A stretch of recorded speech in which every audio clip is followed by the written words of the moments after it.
புதுச்சேரி வில்லியனூர் மணவெளியைச் சேர்ந்த 40 வயது நிரம்பிய தமிழ்செல்வி என்பவர் கணவரை விவாகரத்து செய்த பெண் மகளுடன் வசித்து வந்திருக்காங்க. கடந்த டிசம்பர் 5ஆம் தேதி மகளை பள்ளியில் விட்டு சென்றவர் மாலை பள்ளிக்கு மகளை அழைக்க வரவில்லை. இதனால் அவரது தம்பி மதன்ராஜ் வில்லியனூர் காவல் நிலையத்தில் புகார் கொடுத்திருக்காங்க.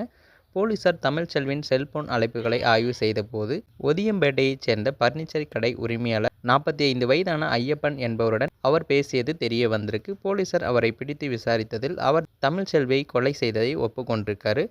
ஐயப்பனும் தமிழ்செல்வியும் கள்ள உறவில் இருந்ததாகவும் சமீபத்தில் தமிழ்செல்வி ஐயப்பனிடம் 1.5 லட்சம் ரூபாய் கடன் வாங்கியதாகவும் விசாரணையில் தெரிய வந்திருக்கு. சம்பவத்தன்னைக்கு பார்த்தீங்கன்னா தமிழ்செல்வி ஐயப்பனின் வீட்டிற்கு சென்றபோது ஐயப்பன் பணத்தை திரும்ப கேட்டதால் இருவருக்கும் வாக்குவாதம் ஏற்பட்டிருக்கு. ஆத்திரம் அடைந்த ஐயப்பன் தமிழ்செல்வியை தாக்கி கழுத்தை நெரித்து கொலையும் செஞ்சிருக்காரு.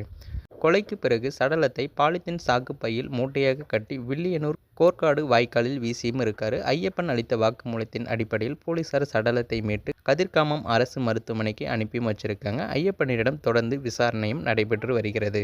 ஸோ இந்த சம்பவத்தை பற்றி நீங்கள் என்ன நினைக்கிறீங்கன்றதை மறக்காமல் கமெண்ட்டில் சொல்லுங்கள். மேலும் இது போன்ற வீடியோக்களை உடனுக்குடன் காண மறக்காமல் நமது சேனலை சப்ஸ்கிரைப் பண்ணுங்கள், பெல் ஐக்கானை கிளிக் பண்ணுங்கள். அப்போ தான் டெய்லி நம்ம போடக்கூடிய வீடியோ உங்களுக்கு உடனுக்குடன் நோட்டிஃபிகேஷனாக வந்து சேரும்.